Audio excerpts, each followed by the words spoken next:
Hello guys, welcome back to my channel. అందరూ ఎలా ఉన్నారు? నేనైతే చాలా బాగున్నా.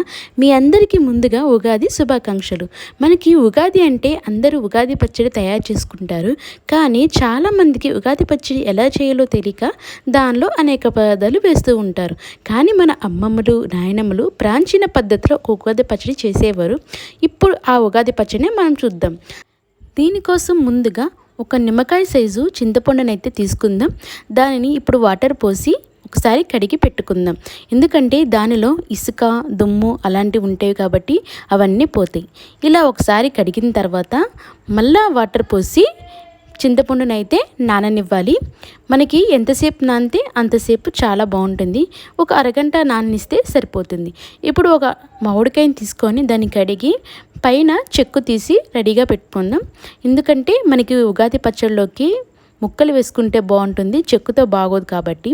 ఇలా చెక్కు తీసి పెట్టుకున్న తర్వాత మామిడికాయని కోసి చిన్న చిన్న ముక్కలుగా అయితే కట్ చేసుకోవాలి.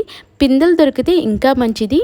మనకి దొరకని టైంలో ఇలా మామిడికాయని అయితే తీసుకొని చిన్ని చిన్ని ముక్కలు, ఎక్కువ పెద్ద ముక్క అయితే పుల్లగా ఉంటుంది కదా, సో అలా కాకుండా ఇలా చిన్న చిన్న ముక్కలుగా అయితే కట్ చేసుకొని పెట్టుకోవాలి. ఉగాది పచ్చడిలో మామిడికాయ ఇంపార్టెంట్ అండి. ఎందుకంటే అప్పుడప్పుడే మామిడికాయలు వస్తూ ఉంటాయి. మనం డెఫినెట్గా ఆ సీజన్ ఫ్రూట్ తీసుకోవాలని ఈ మామిడికాయని అయితే వేస్తున్నారు. ఇది వగరి కోసం లేదా పులుపు కోసం అన్నమాట. ఇప్పుడు మనం వేప పువ్వునైతే తీసుకుందాం. మనకి ఈ పువ్వు కూడా ఈ సీజన్లోనే పూస్తుంది. హెల్త్కి కూడా చాలా మంచిది కదా, సో అందుకనే మనం ఉగాది పచ్చడిలో భాగంగా చేసుకుంటున్నాం. దీనికోసం పువ్వులు సపరేట్గా అయితే ఇలా తీసుకొని పెట్టుకోవాలి. ఇప్పుడు వీటిని అరచేతి మధ్యలో ఉంచి సుతిమెత్తంగా అయితే నలుపుకోవాలి. అప్పుడు మనకి రేఖలు అయితే కింద పడతాయి అన్నమాట. సో ఆ పువ్వులు చిన్న చిన్న మగ్గులు లాంటివి తీసేసి చక్కగా ఏరుకొని పువ్వు రేఖలను అయితే మనం తీసుకోవాలి. వీటినే మనం ఉగాది పచ్చళ్ళలోకి వాడతాం అన్నమాట. ఇప్పుడైతే మనం ఒక బౌల్ తీసుకుందామండి. దానిలో మనం నానపెట్టి గుజ్జుగా చేసుకున్న చింతపండు పులుసు అయితే వేసుకుందాం. ఇది పులుపు కోసం.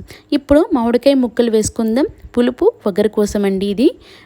ఇప్పుడు మనం చేదు కోసం మనం ముందుగా రెడీ చేసి పెట్టుకున్న వేప పువ్వునైతే వేద్దాం. తర్వాత ఉప్పు కోసం చిటికెడు సాల్ట్ వేసుకుందాం. కారం కోసం కొంచెం మిరియాల పౌడర్ అయితే వేసుకుందాం, లేదా మిరియాలు దంచుకొని వేసుకున్నా బాగానే ఉంటుంది. సో ఇలా వేసుకున్న తర్వాత ఒక చిన్ని బౌల్, అంటే మనకి కొంచెం బెల్లం, సరిపోయేంత బెల్లం అయితే తీసుకొని దీంట్లో అయితే వేసుకుందాం. ఇప్పుడు జస్ట్ కలుపుకోవడమేనండి. మనకి బెల్లం కరిగిపోతే మనకి ఉగాది పచ్చడి అయితే రెడీ అయిపోయింది. షడ్రుచుల సమ్మేళనం 7 రుచులతో ఈ ఉగాది పచ్చడిని అయితే మనం చేసుకుంటాం. మనకి 7 రుచులు దీంట్లో వచ్చేలాగా అయితే చూసుకోవాలి. అంతేనండి, ఉగాది పచ్చడి అయితే రెడీ అయిపోయింది. ఉగాది రోజు ఈ పచ్చడిని తీసుకుంటే మనకి హెల్త్ పరంగా చాలా మంచిది.